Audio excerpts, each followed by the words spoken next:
ಗುಡಿ ಗೋಪುರಗಳಿಲ್ಲ, ದ್ವಾರ ಗರುಡ ಕಂಬಗಳಿಲ್ಲ. ಸುತ್ತಲಿರೋ ಮರಗಿಡಗಳ ನೆರಳಲ್ಲೇ ನಿಂತಿರೋ ಈ ಗಣೇಶನನ್ನ ದರ್ಶನ ಮಾಡೋಕೆ ಎರಡು ಕಣ್ಣುಗಳು ಸಾಲಲ್ಲ. ದೇವಾಲಯವೇ ಇಲ್ಲದ ಗಣೇಶನನ್ನ ನಾನು ಇಲ್ಲಿವರೆಗೂ ಕಂಡಿರಲಿಲ್ಲ. ಆಕಾಶ ಭೂಮಿಯನ್ನ ತನ್ನಾಲಯವನ್ನಾಗಿ ಮಾಡಿಕೊಂಡಿದ್ದ ಈ ಗಣಪನನ್ನ ಕಂಡ ಖುಷಿ ಹೇಳೋಕು ಸಾಧ್ಯವಿಲ್ಲ. ಸೌತಡ್ಕ ಮಹಾಗಣಪತಿ ದೇವಾಲಯ ದಕ್ಷಿಣ ಕನ್ನಡ ಜಿಲ್ಲೆಯ ಬೆಳತಂಗಡಿ ತಾಲೂಕಿನಲ್ಲಿರುವ ಈ ವಿಭಿನ್ನ ವಿನಾಯಕನನ್ನ ದರ್ಶನ ಮಾಡೋಕೆ ಇವತ್ತು ನಾನು ಹೋಗಿದ್ದೆ.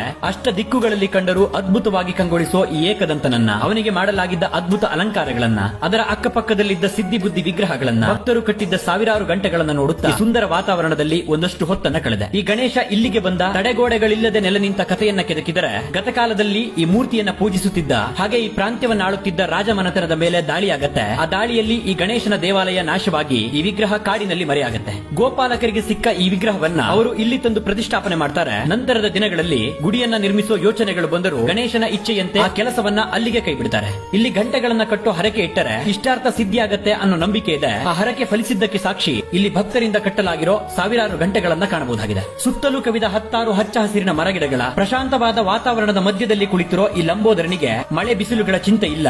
ಎಂತವರೆಗೂ ಈ ಜಾಗ ಒಂದಷ್ಟು ಹೊತ್ತು ಇಲ್ಲೇ ಕಳೆಯುವ ಹಾಗೆ ಮಾಡದೇ ಇರಲ್ಲ. ಹೀಗೆ ಈ ನಾಡಿನಾದ್ಯಂತ ಅದ್ಭುತವಾದ ಪುರಾಣದ ಕಥೆಯನ್ನು ಹೊಂದಿವೆ.